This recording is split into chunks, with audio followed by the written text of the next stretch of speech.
Well, this is the end of the cruise. We've been on the ship for 28 days, and sadly this is the last day.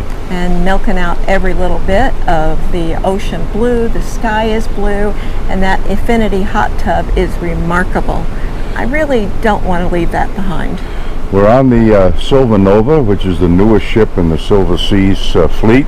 Beautiful ship. Brand new design, exquisite decoration, and we had a great time. Silver Sea service is second to none. Yes, it is, and it's really great because now there's all the new technology. You never have to touch your hand on a door. You just wave it across and it magically opens. Except when you have both hands full at the dining room. Well, there's a reason for that. They're trying to keep you skinny. Tough to do on a cruise where the food is so good. So we started off in Buenos Aires, and arriving in Buenos Aires, we got there 3 days before the cruise, so we had a chance to see the city on our own. And I always love that because it gives us a time to walk the city, to explore, and had the best Argentina steak we've ever had in our life. Well, Argentina is known for a steak, and we certainly did that. All the videos of our trip have been posted, and occasionally I will put up above the link to the videos that we have done so that you can see them. But we did, we saw the city, and we saw a flamenco show that was my gosh, incredible. Second to none. I think that was the best. And then we also spent a day experiencing Evita. So we spent a day going around the city at the Evita Museum. Yeah, her story is remarkable. If you've never read anything about her, please do. And we had a great surprise at the end, and if you go to our video, you'll see what that is about. So after Brazil, the ship went across the channel to Uruguay, which is a country that's not very well known, and we were in Montevideo, and it was a wonderful, wonderful country, someplace that I could retire at. It's very upscale. For just a moment, you did not believe you were actually in South America. You thought you were in some city in maybe like a Palm Beach sort of way. Yeah, very affluent and very nice. And then after Montevideo and another city in Uruguay, we crossed into Brazil. Yes. And our first stop was Itajaí and Ilhabela. Itajaí was a very interesting sort of a beach resort community. Wonderful beaches. Gorgeous beaches. In Ilhabela, we were able to take a little side trip, and Virginia enjoyed that. The falls.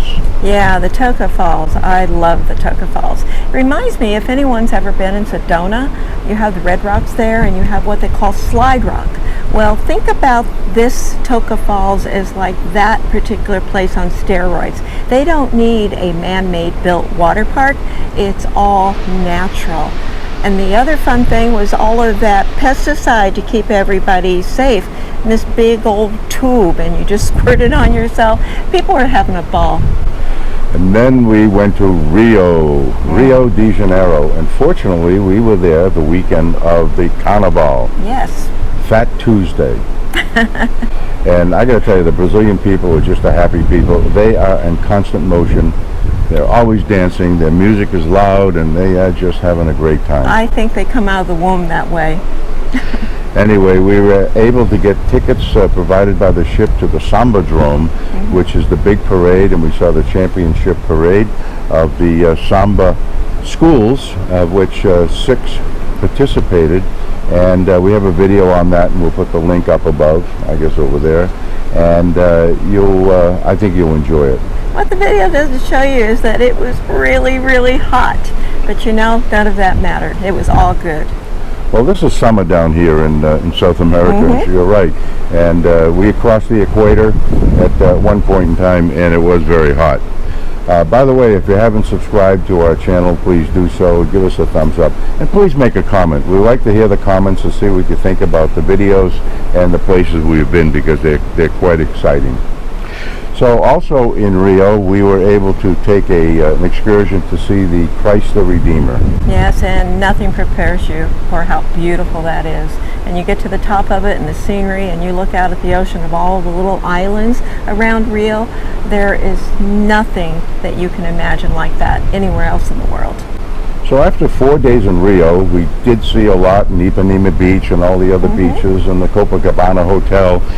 We continued on to Salvador de Bahia and to Fortaleza.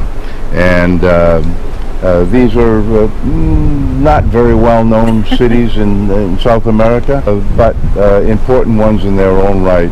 And there's one church that was very interesting. We visited the Bon Fin, which means good end, and it was built by a ship captain after he ended his voyage from Spain.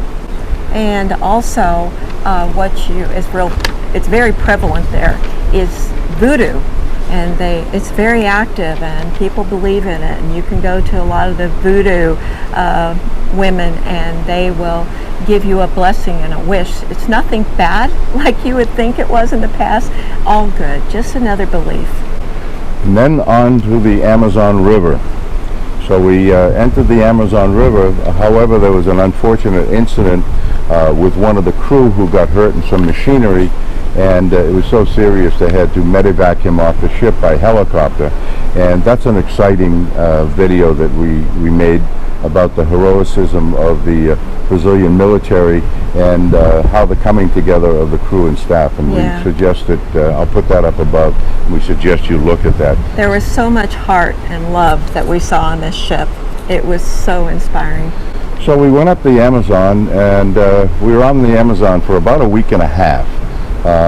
We were 1,000 or 1,500 miles up the river. We made 3 or 4 different stops. One was at Santorini, and Santorini where we got on a ferry boat, and then we went into little canoes, and we went to the remote areas. And we got extremely wet that day. I think we would have prayed for that heat. Yeah, it was wet, but it was humid. But we saw lots of flora and fauna and birds, and yes. It was a good day. Birds are gorgeous here. Then we stopped at a place called Boca de Valeria, and it's a village of about 75 people. Not a lot to do there, but we've spent about an hour and a half walking through their village and seeing how they lived. You know, you could just feel the love, and everybody was so close to each other, and their kinship to the wildlife there, holding the sloths as if they were their babies, and the little monkeys, and the toucans, and the parrots. I mean, you name it, they had it. The other remarkable part about that was just seeing how humble their lifestyle was, and the little vegetable gardens and the homes. You can also see that in one of our videos. And our last stop on the river was Manous, and Manous is the 6th largest city in Brazil. Surprising. And it was surprising to Yes. have this huge city with, 3 million people in the major metropolitan area of Manous. And that's where we experienced a lot of the meeting of the waters. The meeting of the waters is where the Amazon River, which is very muddy and murky and sedentary, and it meets the tributaries, the main rivers that come in. There are 1,100 rivers that come into the Amazon. Yes. But the one we were on in particular was the Rio Negro, or the Black River. And when these two rivers come together, they form a very interesting embarkation line. Yes, it's something to be seen. But what is more impressive is there's a high amount of oil industry and factories and what have you. And one would imagine the Amazon very desolate and very much of a rainforest, but we forget the Amazon is very, very big, and often you will not see one side to the other. But along the way we saw lots of little villages, boats or houseboats that people live in year-round, and that's how they navigate through the river, because the river can flow up and down as much as 30, 40, 50 feet. Remarkable. It does. And also in Manous is an opera house. Very strange to see that, but Manous was founded by the rubber barons. I kept hearing robber barons, but it's rubber barons when the rubber industry They must have been off. from Boston. And the rubber barons made a lot of money and brought a lot of affluence to the to the city, and with that they wanted culture, so they built a fabulous opera house, and there's also a video on that. And the people of Manous, I have found, are very, very proud of their city, as they should be. And they were educated. Yes. And one of the things that was fascinating for us was their fruit, food, meat, and fish markets. We spent a lot of time going through them. You think they would be, run-of-the-mill boring, but they were something to see. And normally I'm not a market person, but this one impressed me. I wanted something like this back in the United States. It would be awesome. So after Manous, we spent a day and a half getting back out the river, about 1,000 miles to the mouth of the Amazon where it meets the Atlantic, and we headed northwest to French Guyana. Yes. And French Guyana in itself was phenomenal. When we were in French Guyana, we didn't go to the mainland. We anchored out by the 3 islands, Ile Royale and Devil's Island. And if you were familiar with the book Papillon and the movie with Steve McQueen, it was a penal colony. And across the way was Devil's Island. And what was Devil's Island popular for? The Devil's Island one was where the French had their political prisoners, and there were no guards because they didn't need them, because there was no way to get off the island without a boat. Or be eaten by the shark. And if you went in the water, you were eaten by the shark. One guard told me, I said, how long does it take to swim from one side to the other? And he said, we don't know. Nobody's ever made it. I spent some time walking on the island to explore, and that video will show you some more. Monkeys, sea turtles, an awe-inspiring way that people live there as administrators. So now we're our last sea day. We're heading to Barbados, to Bridgetown, and we're heading on our way home. So we hope these, you want to end something? Yeah. The really sad thing is I have to pack, and I don't want to spend any time doing that. But it all has to come to an end at some point. Oh, you have the butler. Yeah, but the butler can do it. Yeah, that's true. He did offer, and that's a wonderful thing. But I kind of like putting my own stuff where I want it.